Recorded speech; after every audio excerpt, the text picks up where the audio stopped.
Hi. Well, my name is Matthew Maters, and I've had one heck of a life. My birthday is 11/29/1982.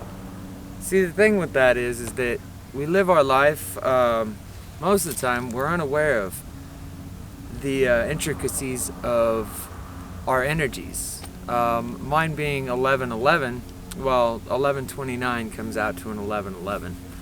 There's a lot of electric energy and stuff like that that goes along with that. And for many years, I've been confused. You know, it's a tangled web. So I've got a few questions here, and well, I got Gnobo Calypso over there. He's a master mystical numerologist, and he's really good at what he does. So I'm going to go ahead and get him over here and ask him a few questions so that we can shed some light on this crazy energy. I'll be right back. Just one second.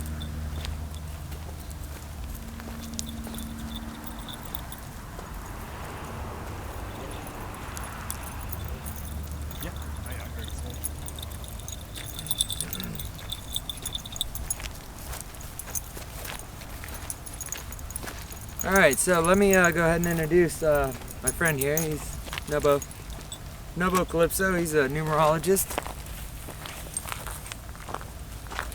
So he wants to know about 11/11. Well, he's not the only one.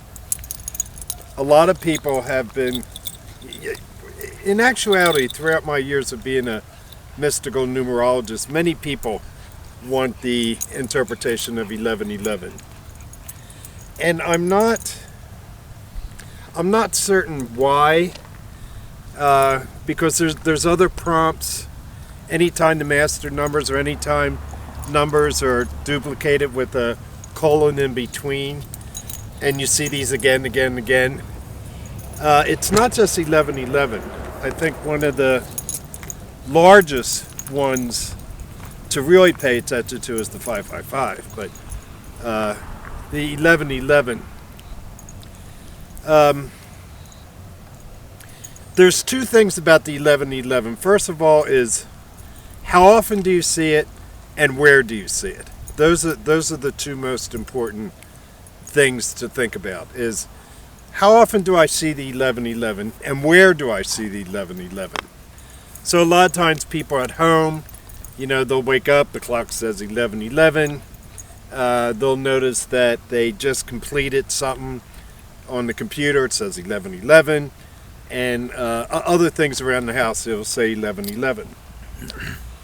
But it's to really pay attention to a prompt, because it is synchronicity, is where does this 11/11, where is the prompt coming from, and how often do you see this prompt?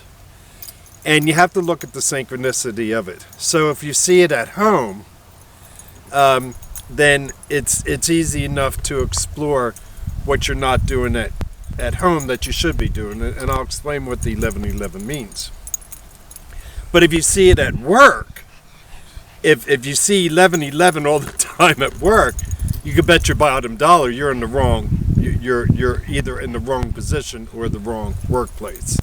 And that's when you really want to pay attention to the 11/11, because it's a synchronicity. It's dimensional. It's a synchronicity through your own energy. If you're not going to pay attention to your own inner guidance, then the 11/11 is just going to keep coming out. It's almost like a billboard in neon, but it's a synchronicity from you. It's not anything outside of you. It's not like aliens, boop boop boop boop boop boop boop. No. What it is, it's a synchronicity from you. So when you look at the 11/11, it's an 11:11, and that basically means you're not getting it.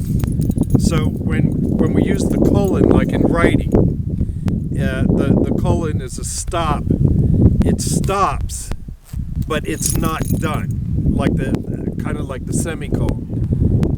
But the colon stops one clause, one thought, but it still has another clause that's added to it. It doesn't end it with a period. It's the same with the colon, even though it's the 11th hour and 11 minutes. That's not what it's about. It's not like the 11th hour, but it is within the vibration of the 11:11. So the 1111 is basically saying to you, you're not getting it. So it has to come around again, 11:11. And it's that you're just not getting it. You're not getting the message. And that's why you have to see it again, again. And that's what a prompt is you're just not getting it. If you were getting it, you wouldn't be seeing the prompt again. So the 1111 is saying, hey, you're waking yourself up to something larger, and we'll discuss that. The 1111 would appear more often within Western society because we're extremely pragmatic. And being pragmatic, we're easily hurted. Like, people are very mesmerized by the material today. People are almost like automatons, robots. Everybody, not everybody, but a large percentage of our populace, 85 to 90%, is wanting this huge material payoff. Well, the 1111 doesn't say you're going to get that at all. What the 1111 is saying is you're too embedded in the herd. You have to think outside the herd. You have to differentiate who you are. So the first 11 tells you this. Differentiate who you are. Embrace your uniqueness, embrace your ideals, and become a beacon for others. Is this why I've always felt like I've needed to be a part of the crowd, and I just felt like maybe I was chameleoning myself into other people? That's what people do, because 11 turns into a 2, so it's an 11-2, 11-2, and people, you have to, in order to live within the 2, you have to express yourself in the 11 first. Oh. But see, the 11 says it's an 11-2. You have to look at the entire triad of it. You know, what does it all mean together? So it's 2 11-2s. And people with 11-2s, like born on the 11th or born on the 2nd or born on the 20th, they're very drawn to the herd. They're very drawn to the acceptance in the herd. They don't want to be outside the herd. In your life, your greatest downfall has been because you wouldn't differentiate who you are. You wouldn't stand on your own 2 feet and say, this is who I am. You wouldn't, it's not only you wouldn't let your voice be heard, but you wouldn't hear it yourself. Oh. And you would parrot other people. And because you didn't want to be ejected from the herd. You didn't want to bring your uniqueness out because you were afraid that the herd will say, oh, well, you're really fucked up. We don't want you in the herd. You're out of here. And that's a fear within our society because we're herd people. But we could still be a part of the herd by differentiating who we are. And so by having the 11 says, you're here to answer a greater calling. You're here to bring forth your uniqueness into the world, to be a beacon for others. You know, let that light shine. But you're not going to do it from the confines of the herd. You know, because then you're going to be, it's going to be the same repetitious thing. Get up and go to work. Get up and go to work. Go to work, come home and go to sleep. Eat your dinner. Maybe have a beer. Watch TV. Go to bed. Get up and go to work. Get up and go to work. And you can't, we're not supposed to be living that way. You know, get up and go to work, make money, buy a house, buy a car. That's the mimicking from the herd. The 1111, and you have 3 of them that says differentiate self, differentiate self, differentiate self. And it's a feeling of being caught in 2 worlds at all time. That's what the 1111 is, or the 11 is. It's existing in a realm that's outside of the herd anyway, in other dimensional places that only you can define. So it's existing in a truth from another place, but living a false truth within the herd. So there's always that intensity going back and forth. Like you've always had a feeling, well, what those people are doing just isn't right. But then you still have that get up and go to work, get up and go to work, get up and go to work. But there's this other part that's always has said, I don't want to do that. I want to be a photographer. I want to travel. I want to bring forth an artistic side. But then as soon as you try to pull yourself away from the herd, those echoes of the herd will pull you back. The 1111 says, the first 11 says, differentiate who you are. If you see it in the workplace, you're in the wrong place. If you see it at home and you're involved in a relationship, then your voice isn't being heard in that relationship. You know, you're kowtowing to another person. You're chameleon. You're becoming something for somebody else and not for you. And you can't be a beacon if you're doing that. So you really have to look at where. And most of the time it's people traveling to work that see the 1111. And it's saying you're not differentiating who you are. The first 11 says differentiate who you are. Stand on your own 2 feet. Embrace your own ideals. Embrace your uniqueness. You know, allow your thoughts to be expansive and to touch into other dimensions. Allow this to happen. So then we have the colon, and then we have the other 1111 that says, hey, look, friend, you're not getting it.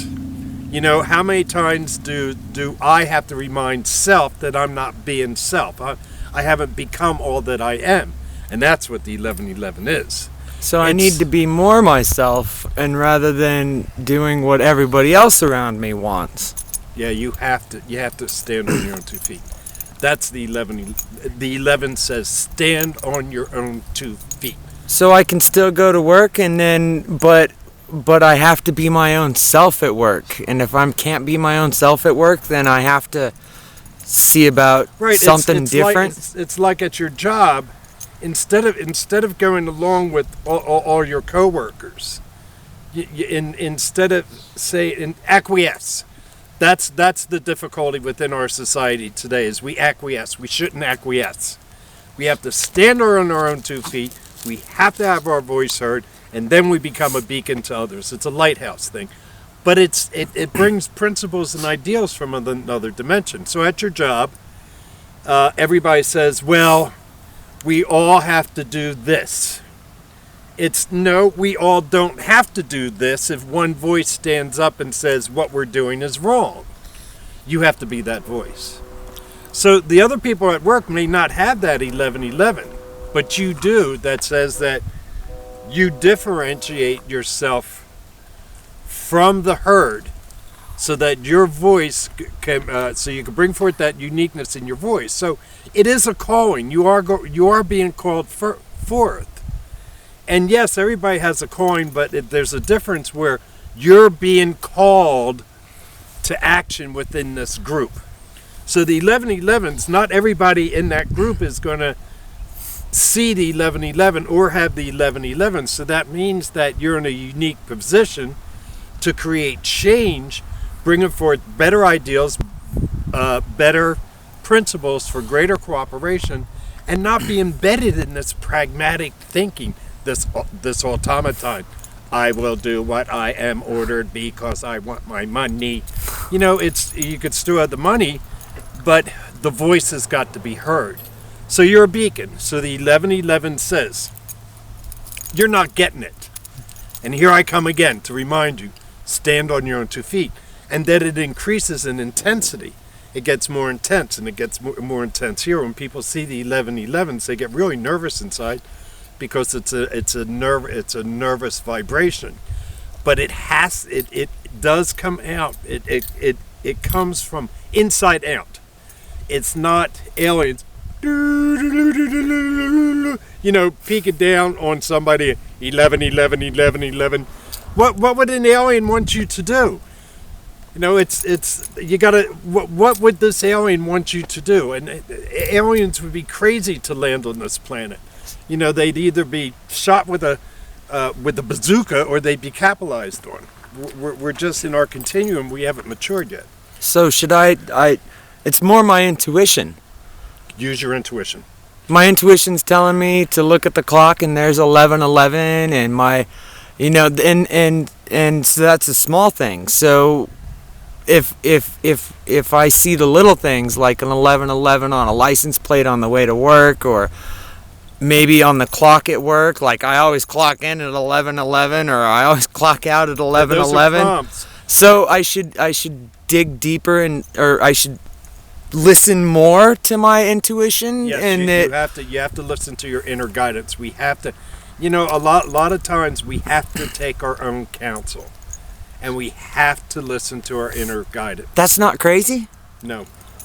In fact, we're connected to such an incredible matrix that is beyond our comprehension, only because we are conditioned to believe certain things. But the matrix that we're connected to is so vast and so large, and 1111 plays within that dimension, not within this third dimension, pragmatic unreality, or non-reality as I call it. But it's dimensional. But it's coming from your inner guidance. Trust me on this one. It's your inner guidance. So look at where it is and how often you see it. Generally, you have to see it for over 6 months to over a year to really say, okay, I'm being prompted and I'm not standing on my own 2 feet, because you are to be a beacon in the world. And that's the 1111 projecting from you outside, connected to this other matrix. This matrix of life that's all around us. So I hope that answers it. It did. Thank you. You're welcome. Bye.